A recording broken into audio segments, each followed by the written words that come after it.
Welcome everybody. Thank you for coming first thing in the morning, especially on such an unpleasant morning. My name is Margot Landman. I'm with the National Committee on U.S.-China Relations, and I'm delighted to introduce our speakers. You've got very brief bios on them. I am not going to recite them. This is obviously Jeff Wasserstrom and Jiayang Fan. I think you can tell who's who. We're going to start with some history, then present, and then open it up for discussion. So I will turn it over to both of you. Great. Thanks for coming out so early to hear this. I thought I would begin with a little bit of history, wearing my hat as a historian, and shamelessly plugging here the Oxford Illustrated History of Modern China that I edited, which begins with history and ends with journalism, because the final chapter, and it's by Ian Johnson, a wonderful journalist, he wrote about the presence of the past in contemporary China.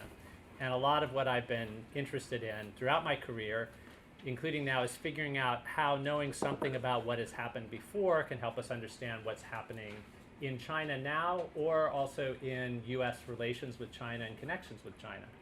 So that's the little bit I'll say before we get to Xi and Trump, and is to look back to a time when there was another American president who won an election in a year ending with 16 and had a lot of Chinese fans who admired him for traits that they felt were lacking in their own leaders, in the way that one of the reasons I think Trump has been somewhat attractive, or was somewhat attractive to some Chinese, was because of his uncensored, blunt talking that seems so different from the carefully managed statements of Chinese leaders. Anyway, the president I'm interested in who won an election in a different 16 year was Woodrow Wilson. When Woodrow Wilson won the 1916 election, he was a bookish incumbent Democrat, so completely different from the current president-elect. But he had a lot of fans in China. And he had these fans because at that point, China was ruled by boorish warlords. So a bookish former president of Princeton seemed to Chinese intellectuals in particular a very attractive figure. He had many Chinese fans, including a young man named Mao Zedong, who had not yet discovered Marxism. So what did the Chinese who admired Woodrow Wilson admire him for? They admired him because China at that point was very weak, and they thought Woodrow Wilson would be a protector for a weak China. He was talking a lot about the era being one of self-determination, national self-determination. His stock rose very high in 1918 when he gave a speech celebrating self-determination and saying that the future would be an age beyond empires. And so Chinese intellectuals, knowing that there were various foreign powers that were bullying and buying their way into control of more and more parts of China, thought here was a strong American president who would help them stand up to places like Japan and would push back for them. So here's the other thing that Woodrow Wilson has in common with Donald Trump. He did something that suddenly lost him a lot of his Chinese fan base. This was backing the Treaty of Versailles that gave former German territories in China to Japan rather than returning them to China. And suddenly there were a lot of ex-Woodrow Wilson fans in China.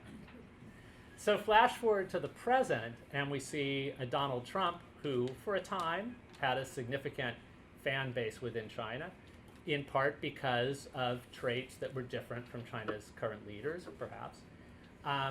But the main reason why I think many Chinese were, at least some, were drawn to Trump when he was campaigning against Hillary Clinton was that they thought that Trump would be so focused on domestic issues, building that wall, and doing other things within the country, that he would leave alone a strong China that wanted to continue to assert itself more on the global stage.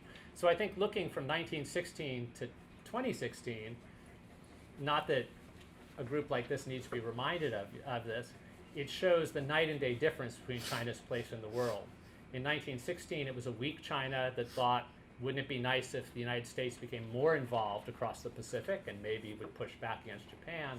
Whereas now the thought was Hillary Clinton would certainly be pushing China on issues such as human rights, but Donald Trump, despite what he was saying on the campaign trail, might not be all that interested in China if he was elected, and might leave a strong China alone to go about its business. Now, of course, just as Woodrow Wilson with the Treaty of Versailles suddenly lost a lot of Chinese fans, Trump with a phone call, and then especially some tweets, and then what he said on the television news yesterday about the one China policy being a bargaining chip that could be up for grabs on the table, suddenly has a lot of ex-Chinese fans. So I'll leave it there.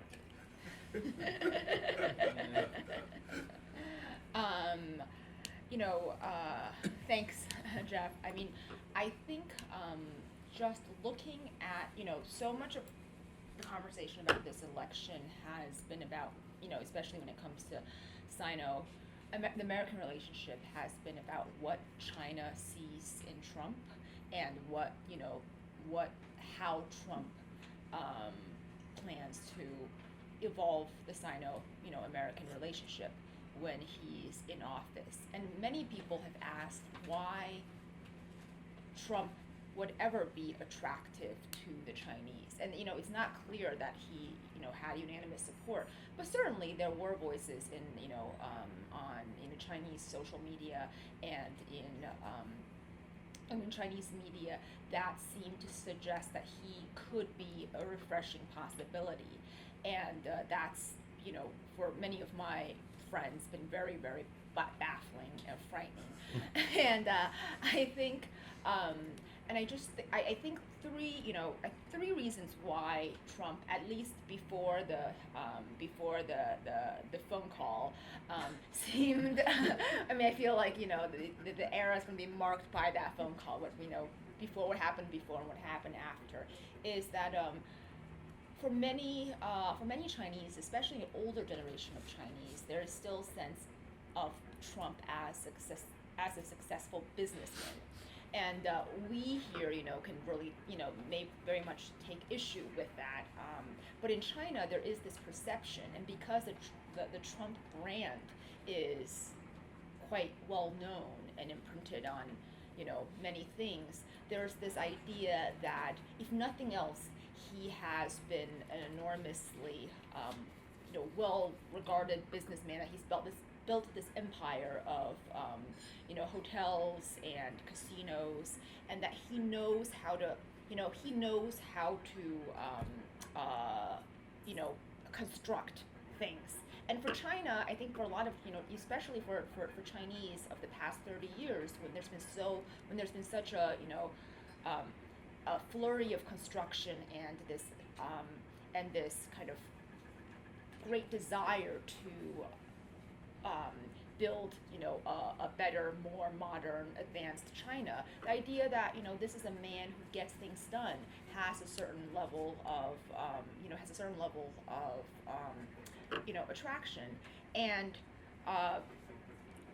also his TV personality. I think.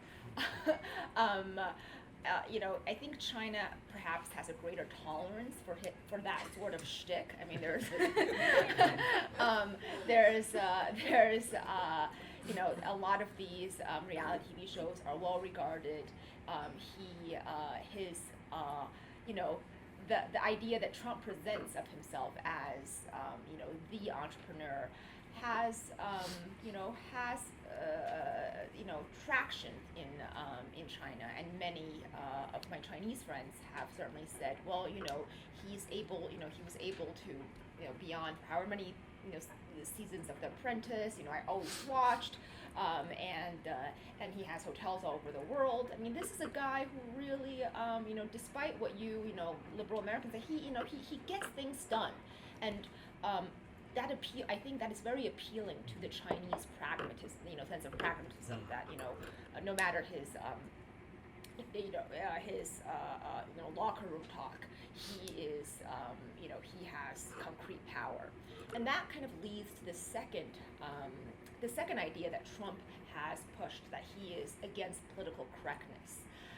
I think political correctness for, in China is still, a budding inchoate concept, but many people, especially I think of the older generation, have a natural, have a natural sense of allergy to it, because it seems like just, these uppity Western liberals trying to make a fuss when there doesn't need to be a fuss. And then I think that's because so much, China has been through so much in the past half a century just to, just for kind of the most minimal survival, and then it's had to push very, very hard to be economically at where it is. So when there's talk of, political correctness, of, inclusion, and especially for society that has been homogenous for, 2,000 years, the idea of, including all these, immigrants, and, what are their value? I mean, I think it's very, very confusing. So for many Chinese, Trump's, straight talk seems to be, the way, seems again to be a way to proceed where you don't, where for the Chinese there's much less, rhetorical confusion, and that leads to kind of the third, my third point of why Trump might be attractive is that, when we got down to the wire, it was between, Hillary and Clinton, and Hillary hasn't had, the best. Hillary hasn't always been very popular with the Chinese, as we know from the mid-90s, with her push for human rights and feminism, and for the older generation, there is this sense of, Hillary isn't for China. Hillary doesn't want China to succeed. Hillary, with her continuing the Obama pivot, the sense that she wants to contain China. And yes, Trump, poses a lot of, uncertainties, but maybe someone else will, as Jeff said, want to focus on other things, will be less, less keen on trying to, keep China from growing. So I think for all those reasons, Trump is, Trump for the Chinese did seem like, a candidate that could possibly, predict better things for China. Now with the, before the phone call, I think with a lot of higher, level officials in China, and, perhaps rightly so, there's this sense that Trump is a child. He is, an adolescent who hasn't gotten control of his own temper, of his own emotions, and is so ignorant about his ignorance that he will, easily kind of bow to flattery, or he will, pull back his electioneering talk, and he's vain in that way. So I think, some, this is my, this is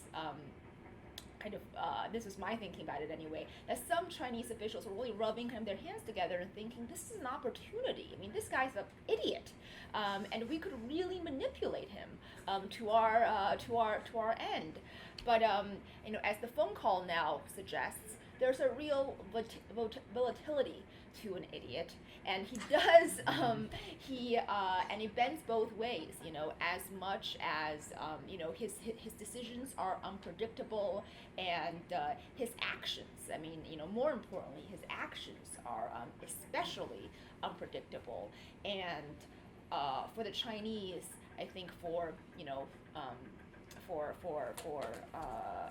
years, that is a great source of fear.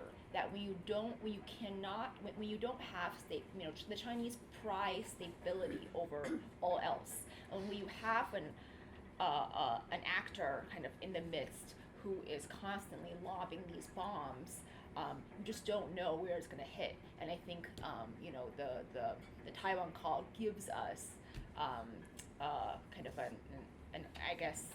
a taste of what's about to come. Great, thank you. Neither of you said much of anything about Xi.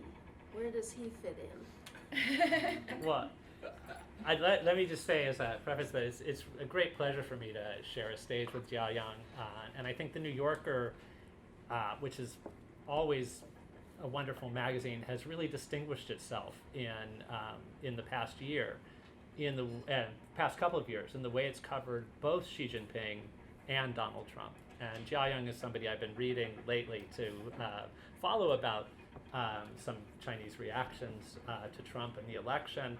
And Evan Osnos at The New Yorker has written incredibly powerfully about Xi Jinping and about Donald Trump, and bringing, I think, some of the sensibility home by covering China at a time when there were leaders in control of China who were very dismissive of the press and tried to control and critical of the foreign press as biased, and seeing some of these kind of parallels coming over in the way that Donald Trump talks about the New York Times is sometimes not that different from how either Xi Jinping talks about the New York Times or would like to talk about the New York Times, and so forth. There was, and just segueing here to more about Xi Jinping, there was also something very funny on the Chinese internet that went around on social media that was called "The East is Now Orange." And it was an image of Donald Trump superimposed on Mao's face.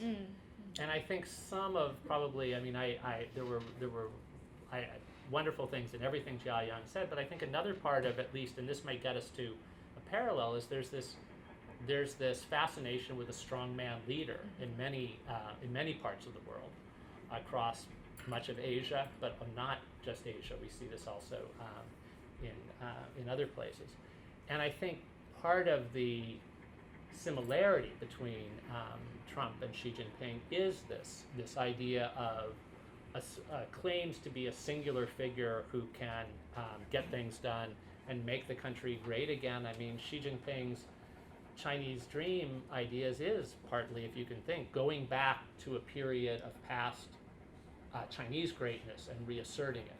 He's going back to the pre-Opium War, early 19th century or late 18th century of the Qing, as The Economist had a cover that was "Party Like It's 1793," I think was it, where Xi Jinping dressed up in Qing regalia as sort of as a new kind of emperor. But I think, if we think about some of the traits, Xi Jinping is the most imperial in some ways of recent Chinese leaders. There is some effort to kind of capture, to connect with part of Mao as the strongman of the past. There's also an effort, I think another kind of similarity is Xi Jinping, while a strong central figure and a complete product of the Chinese establishment, and surrounded by members of establishment political figures there, is trying to connect with a kind of populism, even in a place without popular elections, through an anti-corruption drive, which he's claiming is a kind of way to shake up that establishment.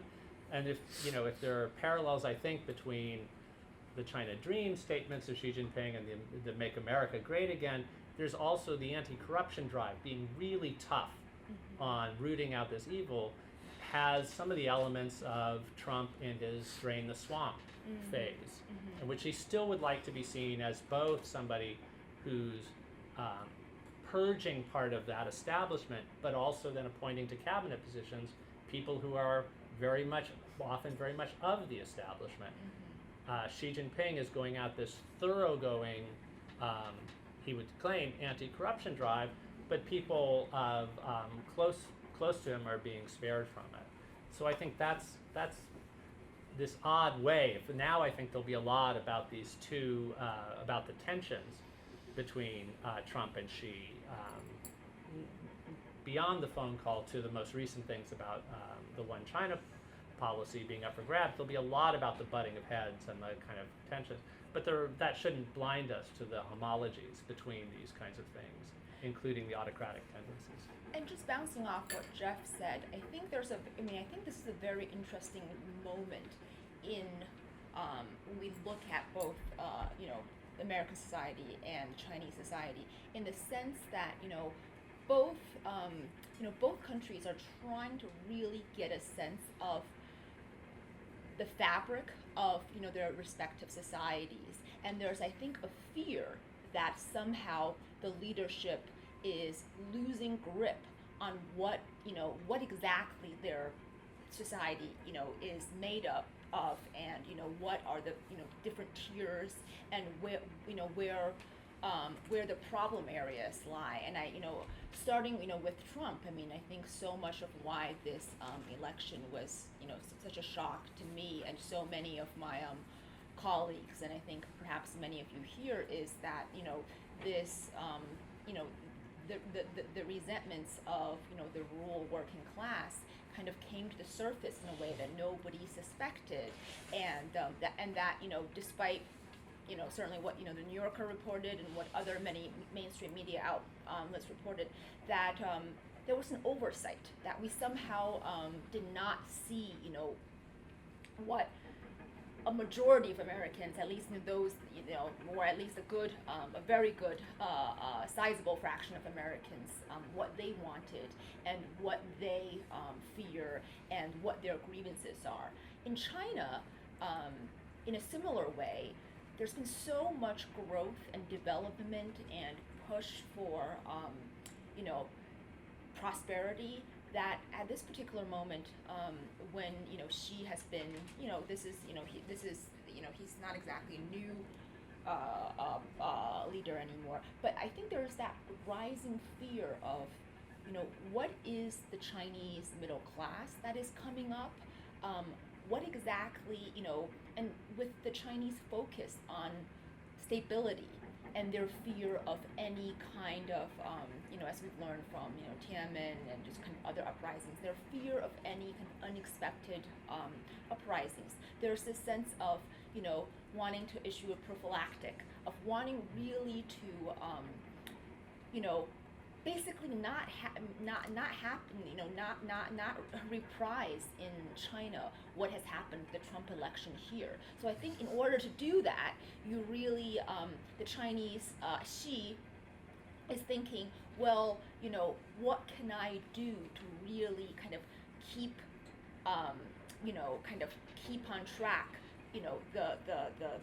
the contentment of the people, and make sure that it doesn't channel, that resentments or, bitternesses do not channel themselves toward a political uprising. And I think this is a moment when, because of the economic growth in China and so much of the related social problems that have come up because of the pace of economic growth, there's a great anxiety about not having as firm a grasp of Chinese society as the leadership would like. So I think this is a really interesting moment, to be looking at both, both American society and Chinese society. And I think one of the contrasts, if you think about, where the two countries are going, is, Trump is very much advocating for, protectionist economic policies, and also greater isolationism, that the country should, stop interfering, in global affairs and come back to itself. There's this, this sense that, we need to make sure that, our, Midwest workers are they have jobs and that they are content. And that's sort of and with his cabinet post, kind of this, this insurgence of white identity, celebrate, celebrate kind of the mainstream and kind of the homogeneous, the homogeneous nature of American society. And in China, I think there's, China has suffered from the Opium Wars, from isolationism. It knows that it really, it was on the brink of death when it was overly inward and only, cared about kind of what was happening within its borders, without realizing that Europe and America was, gaining significant strength. So I think for China, the push in terms of identity is outward. That's why it wants, a greater presence in Asia. That's why it wants, greater ties with, Africa, and it wants to exert itself outward.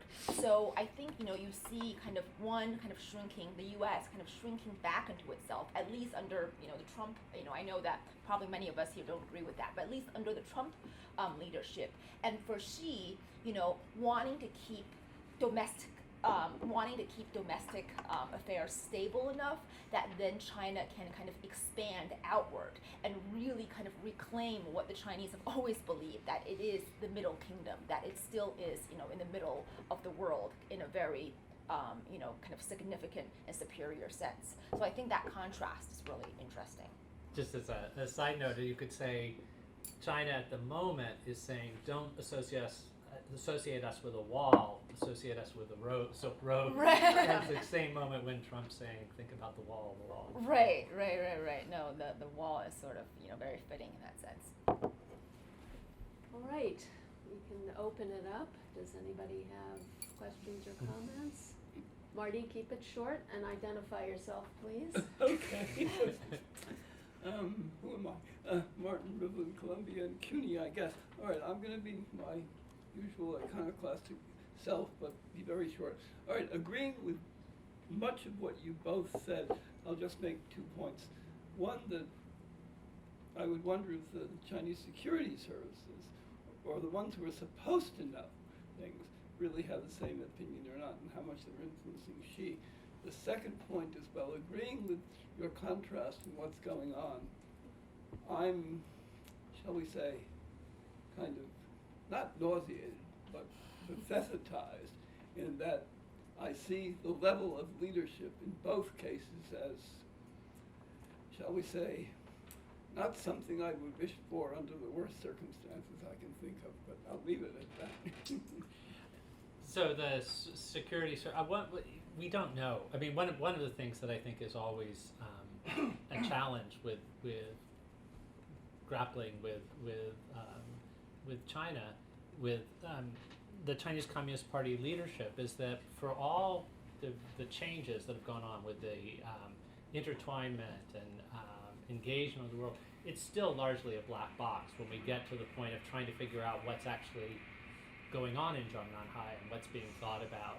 I mean, it does seem to me that there must have always been mixed feelings about Trump, just because of the sort of desire for predictability on the one hand. And so even if the pivot and, even if there was a presumption that Hillary Clinton would be, when it came to China, more of what they'd seen under Obama, there must have been a mixed feeling of not liking some of that, but knowing exactly what it was and wanting to have that kind of predictability as opposed to the other. It's interesting, I think, just thinking about this, how many of the terms we've been using or the things that we've been thinking about, and I think this is something about the trends in the world in general, how many things actually could go to left or right, or could be applied to left or right. And even when I talked about that contrast between 1916 and 2016, one of the things that was very appealing about Americans, I'm not thinking now of Wilson, but about Dewey, who was so popular in China, was his philosophy of pragmatism and this sort of admiration. And pragmatism is something that can be associated with liberal values, or it can be associated with anti-liberal values. It can be associated with kind of making the trains run on time, is how we put it, with the when it skews to the right, but also this kind of just flexibility that can be liberal. And other things, also clearly the populist impulse, the idea of presenting oneself as caring about the ordinary person, which is something that Xi Jinping has been trying to do, certainly, and that Trump did. There's something else that can either have a left or a right phase for it.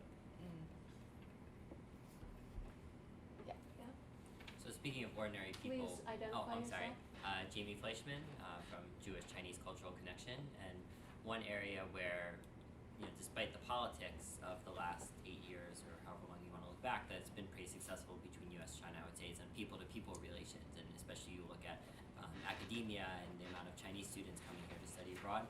So I'm wondering what you think in the next 4 years, regardless of what the politics looks like, what do you think people-to-people relations might look like, and what do you think that these kind of groups should be doing, especially if the politics get more, if there's more tension between the two countries at the top level? That's a great question, but maybe the national committee.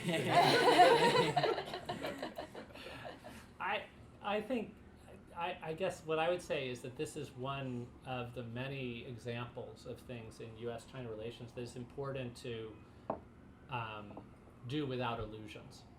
And I think so the illusions that need to be jettisoned are the idea of a kind of automatic trend line that I think Americans in particular sometimes had, that if only more Chinese came to America, they would go back to China automatically having a positive image of the United States and being more questioning of the authoritarianism they found at home. And that sometimes happens. There are lots of examples of that. But there are also examples of some of the most hardline nationalist voices in China now are people who've studied in the US. And I think at the moment, even before now, some of what could happen would be if you came to the United States from China, you would hear really sometimes very vicious things said about China and the Chinese in the media. And if you were raised in a system where if something's on television, at some level, it represents the views of the government, and then you saw somebody on television talking in very vituperative ways about China, it was possible to go back and think that's what is really the feeling there. Even if on that a later show you had somebody talking about how that was so wrong and misguided, and the op-ed pages of American newspapers similarly, you simply don't have these contrastive opinion pieces in People's Daily. So if something's in People's Daily, at some level, it must represent something. So that was already a challenge. And now I think if you see the how much coarser American discourse has become and is likely to remain, that's gonna be a real problem. And also I think I was getting back to this idea of sort of how getting things done thing. I think there's been a lot of damage done to the U.S. image within China before this election. Things like the government shutdowns just played incredibly badly in China as other places as a sign of a system that wasn't working. So when it comes to people, I think it's still one of the best tools we have, one of the things that has the most potential for good. But I think it's also important to realize that it's not an automatic thing, and there's a lot depends on the quality of the interactions and the quality of the experience that Chinese have in America, and that somehow when people from the United States go to China, they get a rich enough experience that they come back not simply reinforcing stereotypes, negative and illusorily positive, but actually I think also troubling. If people come back from a carefully managed tour to China and believe that the Chinese system now I'll finally answer part of Marty's question.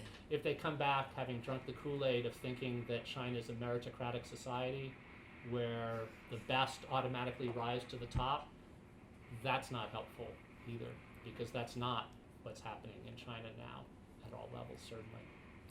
I agree with everything Jeff has said. I think, but I certainly, a while back I was looking at Chinese student organizations here at U.S. universities, and to my surprise, there was a sense that somehow Chinese students, you think of this exchange as, this, opening up to a different culture, but many student organizations, Chinese student organizations in higher institutions, because students come when they're, some are, 18 or even, grad school students, already have a pretty fully formed sense of themselves. Many of them tend to gravitate, toward each other, and they, I think because they're in the U.S., have a heightened sense of their Chineseness than when they're in China. So ironically, they feel more Chinese here than ever,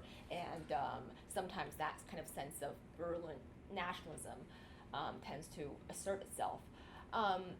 Conversely, I do think that exchange is, healthy, and it's always, it happens to different degrees. It depending on how, long you're there and where you are and how open you are as an individual to being in a foreign place. But, I was in China, twice this year, and just, when I wasn't reporting, just talking to, ordinary people, I did, I was really surprised that even in 2016, because I was in Shanghai both those times, and China's probably most one of China's most developed cities.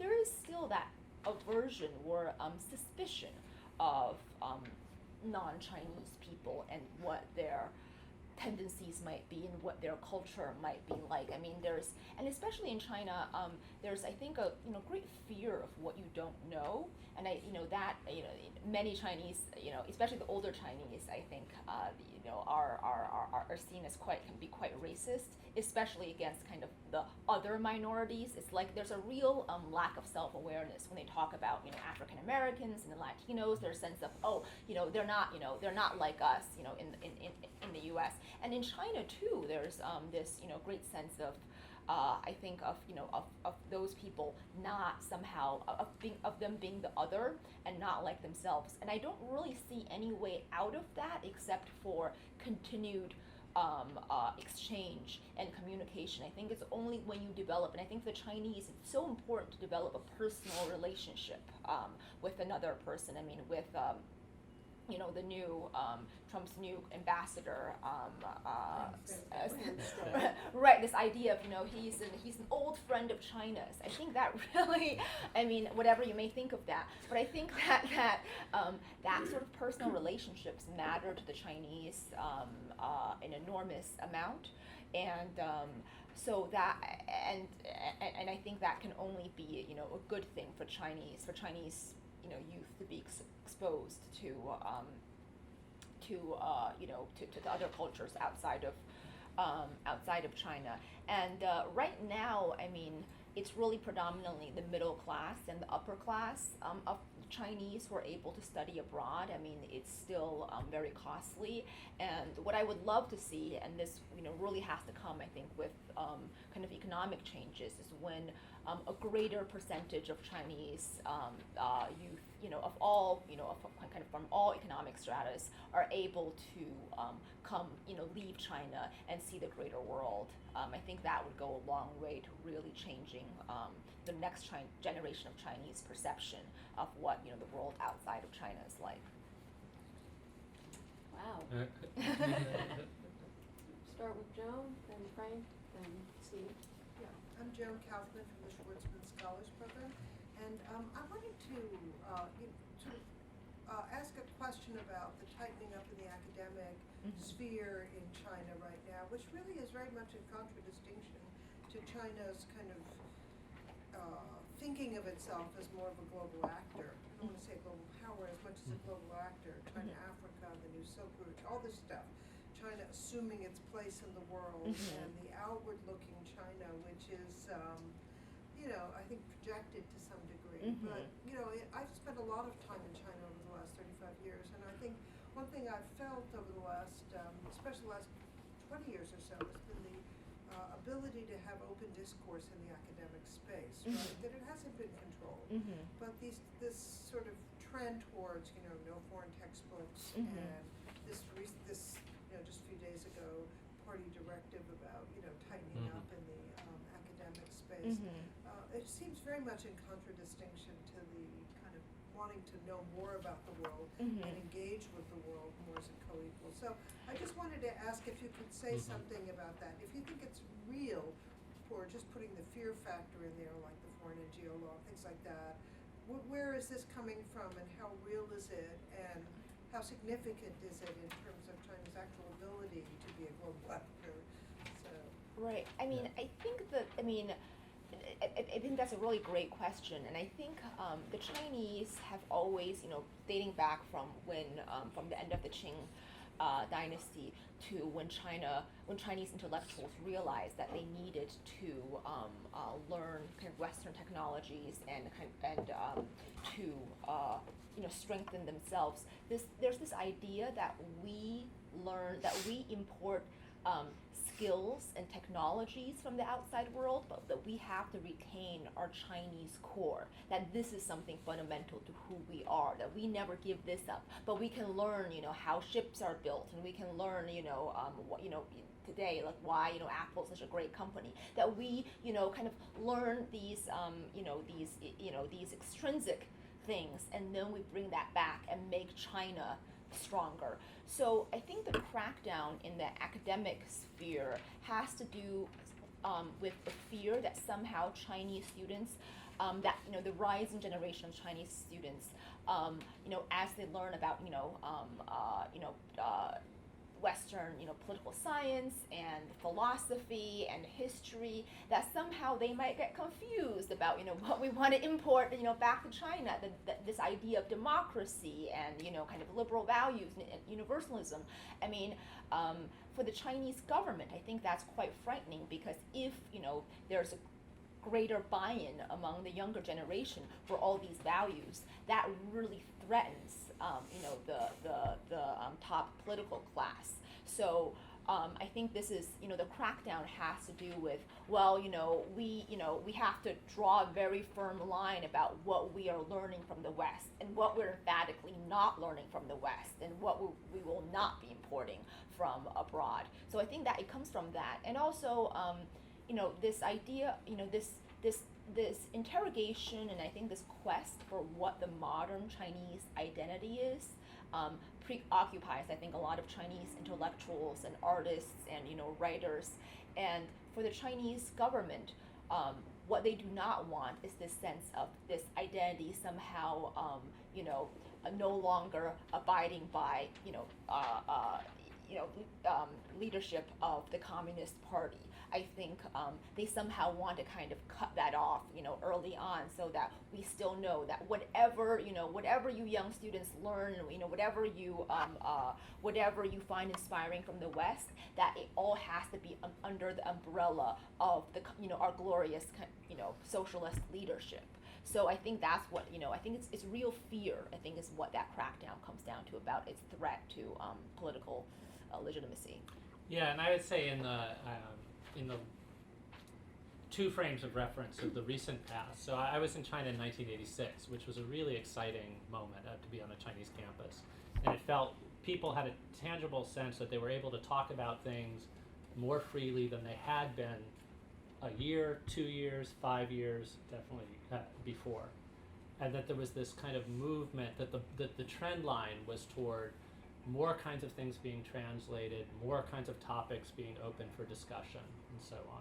And that trend continued until 1989, and then with the crackdown and the massacre, there was a drawing in. But then I think the same feeling from the mid-1990s up until about the Olympics. There was a sense that from year to year, if you went to China, and I'm sure you experienced this, each year the bookstores seemed to have a bit more that you could be, books were being translated. You thought, wow, that's been translated. Hannah Arendt's on totalitarianism is for sale in a Communist Party-run country in translation. George Orwell's 1984, which was first translated in the 80s when it was not available in other parts of the communist world. And from sort of year to year, and the campuses after that, after the chill, after 89, there was, again, this warming trend and opening up. And what's really worrisome is that the last few years, there's been this, from year to year, there seems to be a reduction of these kinds of zones of freedom and zones of open discussion. And it's interesting, I hadn't thought about it in quite that terms of the contradiction between the more global connectedness in many other ways and this. But one of the ways that you see perhaps a connection between those two things is that one of the things that's being most tightly controlled now is discussions of particular parts of the Chinese past. It used to be that there was very tight control of discussion of the Chinese present. That's never really been a completely free subject, but more parts of the Chinese past are being controlled to assert a particular vision of what Chinese tradition means and what the Chinese past means. And it does go along with the particular way that China is projecting itself to the world, presenting the Chinese Communist Party as the natural inheritor of the Chinese tradition in a singular sense of this kind of quote-unquote 5,000 years of continuous civilization, Confucianism as the kind of a particular version of Confucianism at the core of that. And so having, it seemed like a very specialized debate that only Chinese historians would care about, but these fierce criticisms of the new Qing history in the West that posits the idea that the Qing dynasty, which was not a purely Chinese creation, it was partly influenced by ideas from another part of Asia, the Manchu ideas, and the fact of certain parts about what has been part of China supposedly forever actually only becoming part of China under the Qing, like Xinjiang. I mean, I think that was kind of a warning sign that discussions of history were becoming politicized again in a way that would not have been surprising to people remembering the Cultural Revolution, but would feel like something that had been part of an earlier period, either in the 1980s or even around the turn of the century. It's a confusing and complicating moment, but the fact that there are things like the Schwarzman Scholars, the fact that NYU Shanghai, you can still on that campus in a certain setting discuss all kinds of things, but it's kind of a move to now we can't talk, certainly we could never really talk of what you can say on Chinese campuses. Now there's certain almost extraterritorial spaces on Chinese campuses that you can have a broader discussion, Hopkins and Nanjing and other places. The other thing related to this is, and this I think is a different contradiction, that the PRC, the government of the PRC desperately wants high-ranked universities to be in the international, at an international ranking. But by squeezing Hong Kong, I think it's endangering some of the most vibrant academic spaces within the People's Republic of China. I think if the trend there continues to tighter control over Hong Kong, you won't have as many world-class academics who moving from a tenured position at a Western institution to a tenured position in Hong Kong, which still very few people have done that move outside of the sciences. In social sciences, humanities, relatively few people have been making that particular move to mainland campuses, except in very sort of privileged star positions. But some were doing that to Hong Kong in the way that they do it to NUS with Singapore. But now you at least feel in Singapore, if it's controlled, the trend is toward at least slow liberalizing. On the mainland, if the trend is away from that kind of liberalizing, and if the trend in Hong Kong is away from that liberalizing, it may contradict the goal. Of course, part of the way China is dealing with that is creating their own ranking systems in which Chinese institutions are doing very well. And if China's global role keeps rising, maybe those will get more and more kind of respectability. And I think there's a creeping sign of that. So this is one of, you put your finger on such an interesting contradiction at this moment, but it definitely is. And the recent statements about asserting more control, very recent ones about asserting more control over universities. And Chris Buckley of the New York Times is one of the people I read most carefully and pay very close attention to, mentioned the number of standing committee members who were connected with those statements, so that it wasn't just Xi, but this suggests that they're taking this very seriously, and it's a worrisome trend.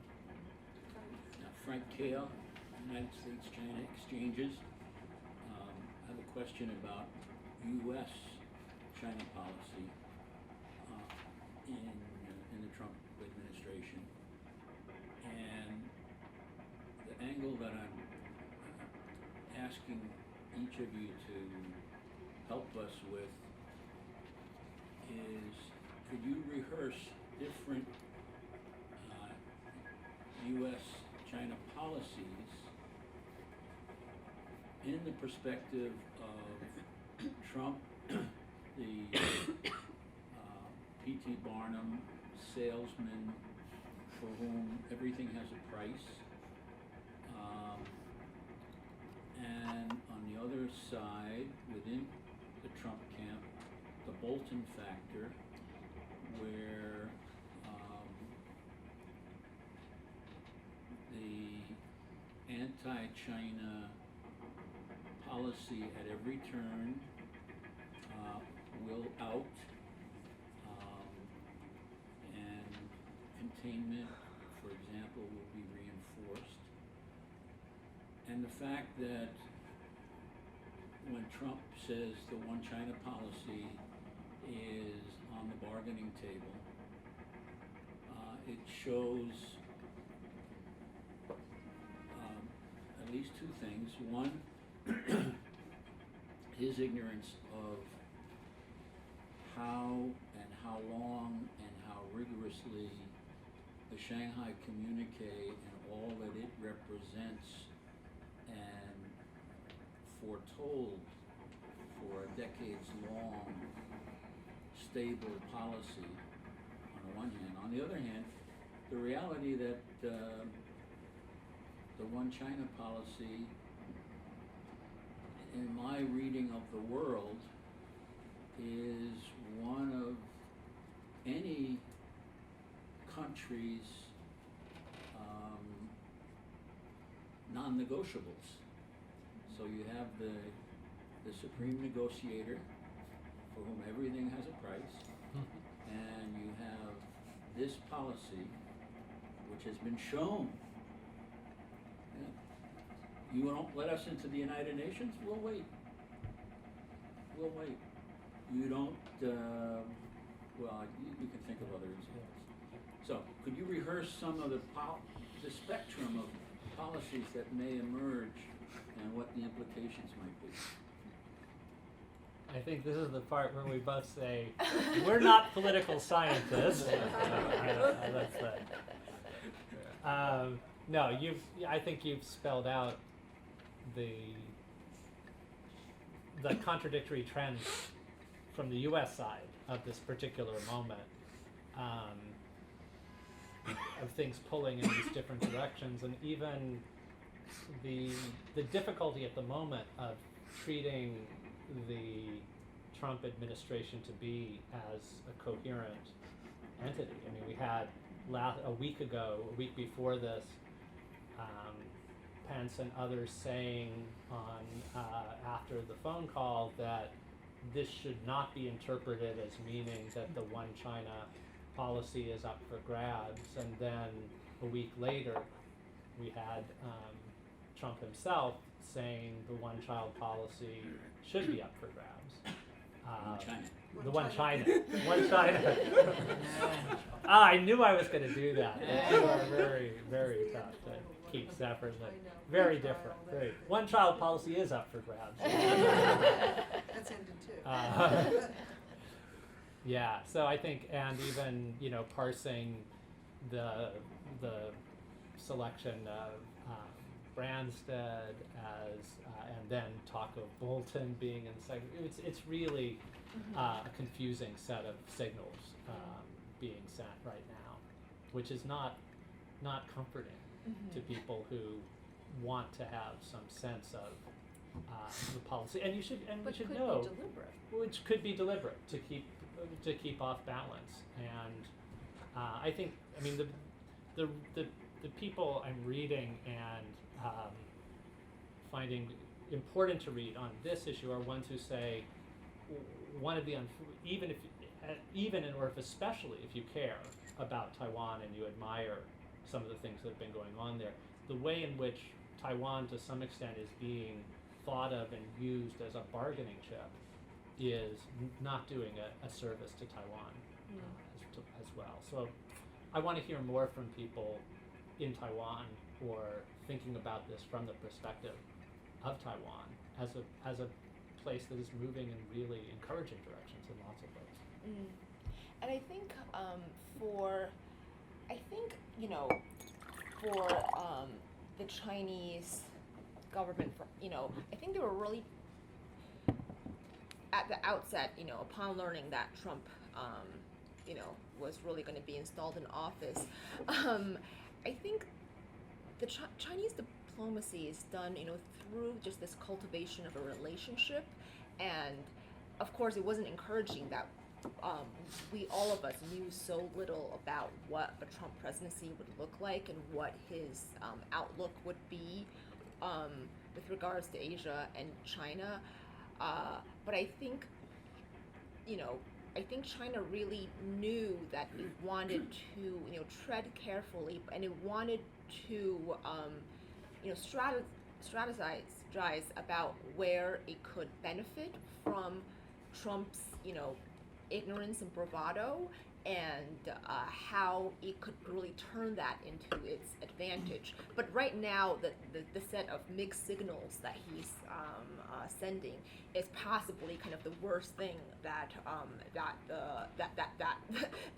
the Chinese could have hoped for, because then it doesn't allow the Chinese to proceed, with what they regard as the American attitude toward them, and then craft policies based on kind of what they perceive as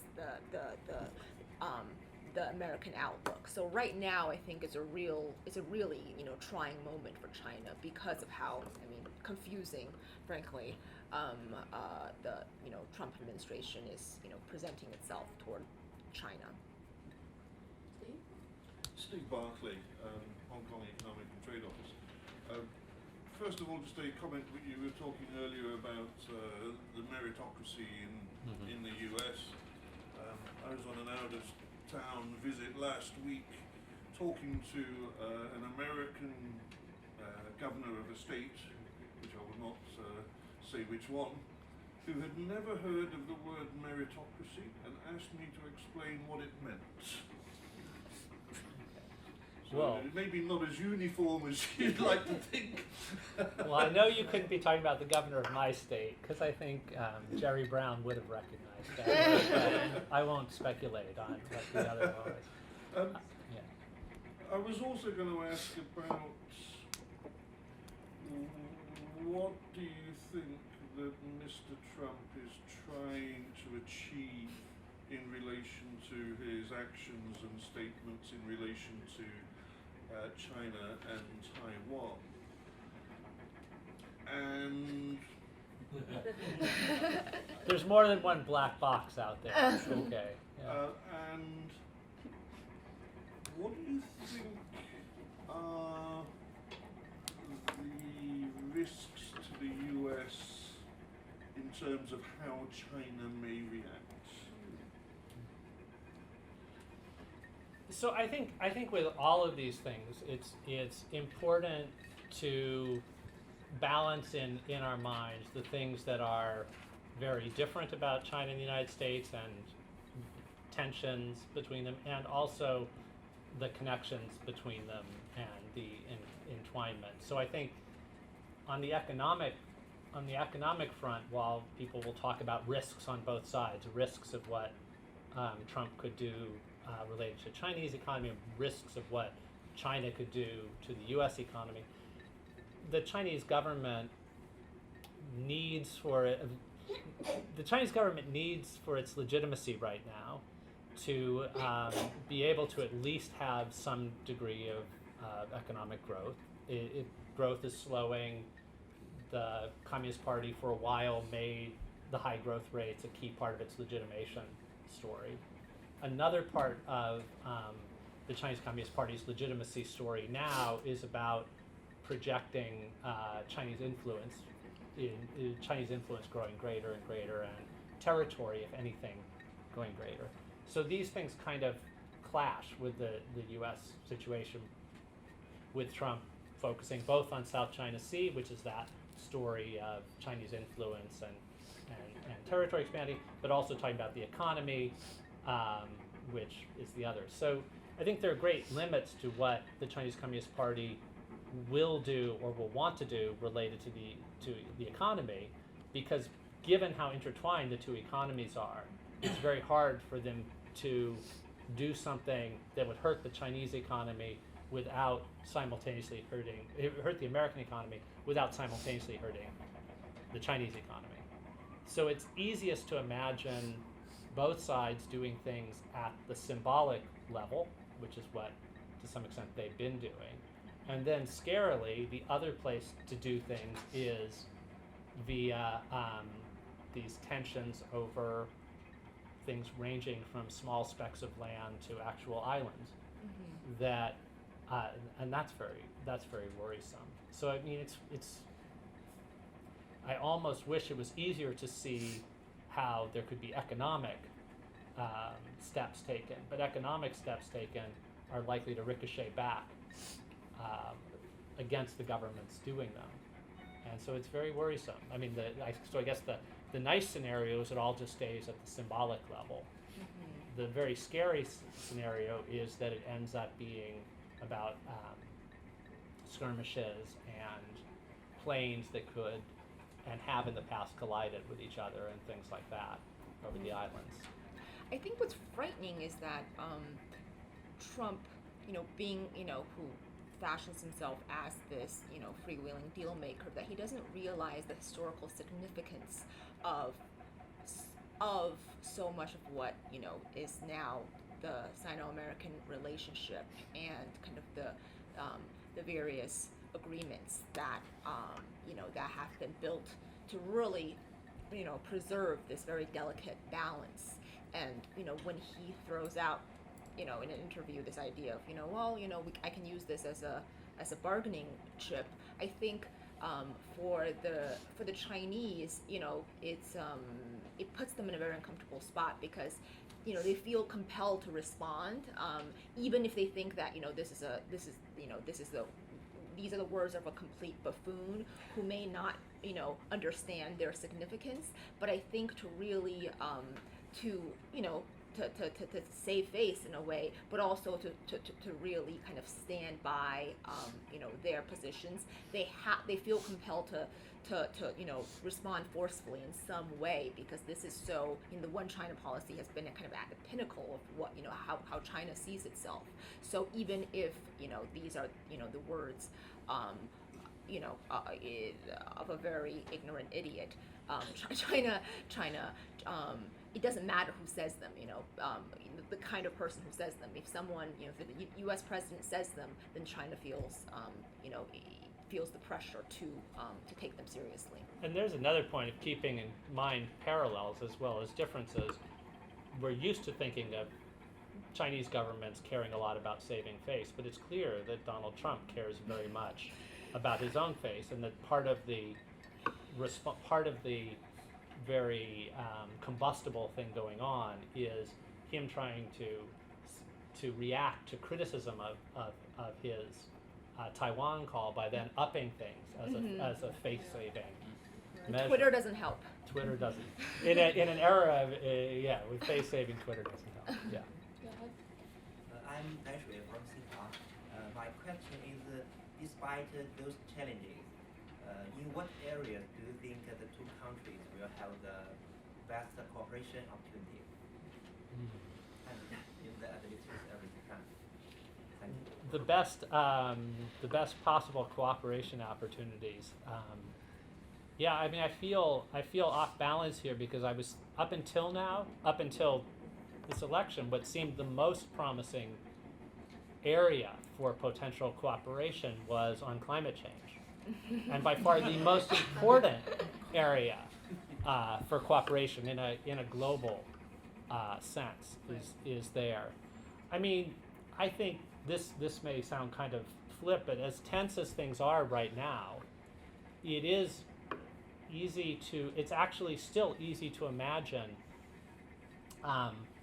both sides liking a kind of state visit one way or the other, in which there were all the stops pulled out for this kind of high level of ceremony. I mean, Trump, Xi Jinping really enjoyed, it seemed, and got a lot of mileage out of riding the golden carriage out to Buckingham Palace when he was treated like royalty. There is the sort of imperial side to the two presidents. You could imagine a way in which there were a summit where both of them, strong man to strong man, establish some sort of tie. At the moment it's hard because there's a clashing, but we've seen things like this before could happen. That's not a very important form of cooperation, though. I mean, I do think there has to be continued, because both countries' economies are dependent on the other. I think there is going to have to be some way for a degree of cooperation there. What about the infrastructure? Infrastructure development. Okay, that's something that you could find another parallel between the two governments now, or the government-to-be of Trump focusing on infrastructure, whether that's competing or a parallel. I think that's a good one to keep an eye on. Yeah, I mean, I think, like Jeff said, because, despite, Trump's electioneering talk about, 45% tariffs, I think, the two economies are so interdependent that even if China feels the pain in the short term, I would hope that, Trump and his advisors would recognize that it would not do the U.S. any favors to really punish China in any really significant way, because it's only going to bounce back to hurt the U.S. So in that way, their interests are kind of tied to each other in such a way that cooperation would is really the only route that makes sense, unless tempers flare and Trump does something on Twitter really unfortunate. John, last question. John Warwick from the National Committee. How is history going to look back on President Obama and his China policies?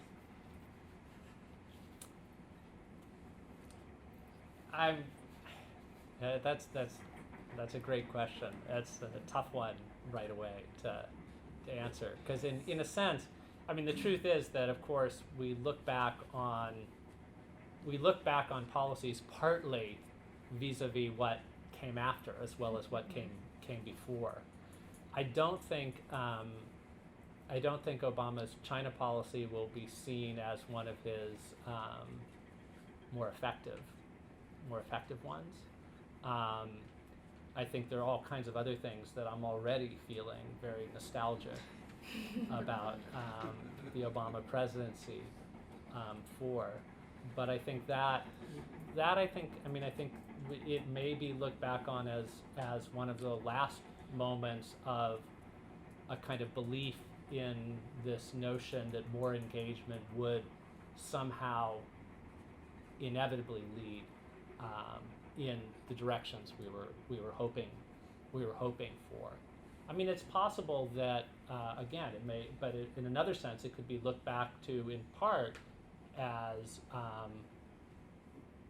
if it played a role in getting China to be the kind of participant in climate change agreements and things like that, that would be an enormously positive thing to have done. So I think there's a good chance it will be seen as a kind of mixed thing because of that. Yeah, no, I think that's good. All right, I think this discussion could go on, but our speakers have other obligations, as perhaps do some of the people in the room. So please join me in thanking our speakers.